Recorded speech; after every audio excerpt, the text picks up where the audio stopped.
اب آج کی جو پروسیڈنگز ہوئی ان کو کیسے دیکھتے ہیں اور کتنا ہوپفل ہیں؟ اور دوسری طرف سے حکومت کے اس رد عمل کو کیا کہیں گے؟ رانا ثناء اللہ کہتے ہیں کہ ہم تو ایسے کسی بینچ کو نہیں مانتے. حکومت کی یہ ہٹ دھرمی ہے اور بڑی زیادتی ہوگی کہ ایسے یہ کہہ رہے حکومت یہ کہہ کہ سپریم کورٹ کا بینچ ہے 7 ممبر بینچ ہے اس کو مانتے ہی نہیں. یہ میں نے کبھی سوچا ہی نہیں تھا زندگی میں. اتنے یہ ڈھیٹ اتنے یہ آ کے کھڑے ہوئے ہیں اور سپریم کورٹ کے سامنے اکڑ کے کھڑے ہو گئے ہیں جس حالت میں وہ میں کہہ نہیں سکتا. اور یہ میں نے کبھی سوچا بھی نہیں تھا کہ پاکستان میں وزیر داخلہ، وزیر دفاع، وزیر اعظم اور ان کا جو اوپر سرپرست ہے وہ مطلب اس طرح کہہ رہے ہوں گے اور سپریم کورٹ کے ساتھ کے بارے میں یہ باتیں کر رہے ہوں گے. یہ قیاس کے بھی بات ہے. سپریم کورٹ کے باہر تارڑ صاحب نے گفتگو کی ہے، الزامات لگائے چیف جسٹس صاحب نے سماعت کے حوالے سے. درخواست کی ہے کہ فل کورٹ بنائے. ہم نے درخواست کی ہے کہ فل کورٹ بنائے. اگر فیصلہ ان کے خلاف آتا ہے ظاہری بات ہے، صاف نظر آ رہا ہے کہ وہ تسلیم نہیں کریں گے. اگر وہ تسلیم نہیں کرتے تو آپ نے کہا سر وہ یہ فیصلہ مانیں گے؟ ان کو اگر کورٹ نے ڈسکوالیفائی کر دیا تو پھر کیسے کاغذات دے دینا آگے سے رستہ دے دیں. کچھ کرنے کی ضرورت نہیں ہے.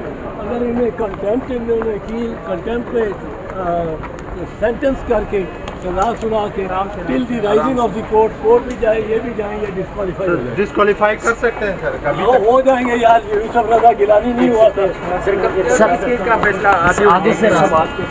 سر آپ نے اقرار کیا کہ آپ کے کہنے پہ فل کورٹ بنی.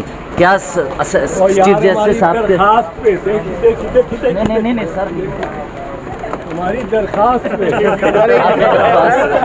اور ہم نے ہو پائی ان کی بحث، اس میں انہوں نے استدلال دیتے ہوئے دونوں ہی چیزوں کا جو ہے وہ آئین سے متصادم قرار دینے کی استدعا کی کہ آرمی ایکٹ 1952 کا دفعہ 5 کی شق نمبر 1 اور شق نمبر 2 دونوں ہی انہوں نے کہا کہ یہ اس سے متجاوز ہیں، بنیادی حقوق کے متصادم ہیں، اس لیے آرٹیکل 8 آئین کے تحت ان کو کالعدم قرار دیا جائے.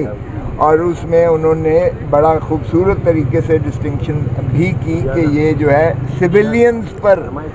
سویلینز پر اس کا اطلاق نہیں ہوتا. اور اگر آرمی ایکٹ 1952 کو پڑھیں بھی تو اس میں بھی وہ شروعاتی اس طرح ہوتی ہیں کہ وہ آرمی کے جو پرسنل ہیں ان کے لیے ڈسپلنری فورس کے متعلق جو قوانین ہونا چاہیے تھے اسی کو جو ہے مندرج کیا گیا ہے 1952 کے آرمی ایکٹ میں.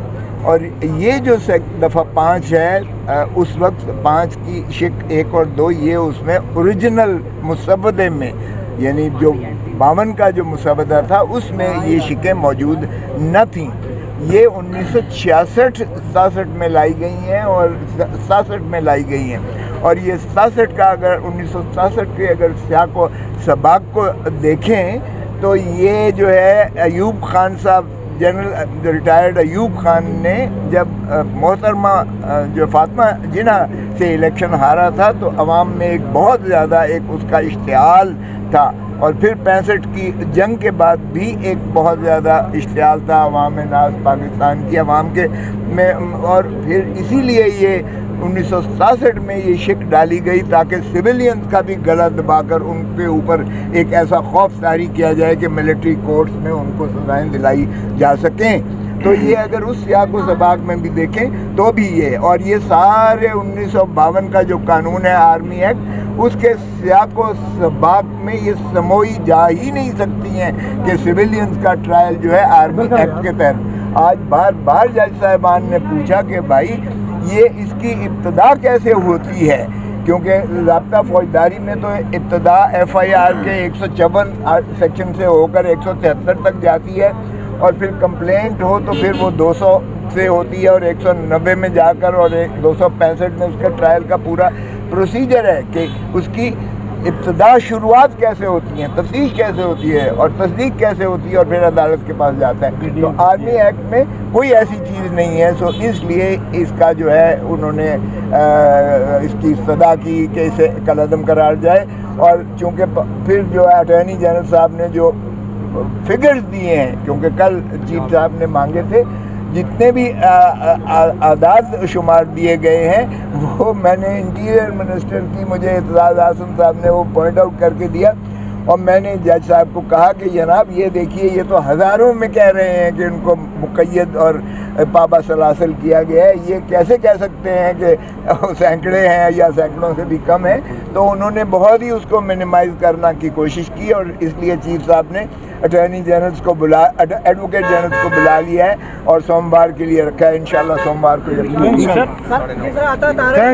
کانفرنس کی، اس پہ آپ کیا کہتے ہیں کہ جس طرح للکارا ہے انہوں نے؟ وہ اس قابل ہی نہیں ہے کہ میں ان کا جواب، اور ہیں بھائی کس کا طارق اس قابل ہیں؟ طارق صاحب سر عرفان کا بھی اعلان سے کہا گیا کہ اگر فیصلہ ملٹری کورٹ کے خلاف آتا ہے تو فیصلہ نہیں مانیں گے، ملٹری کورٹ میں کیس چلے۔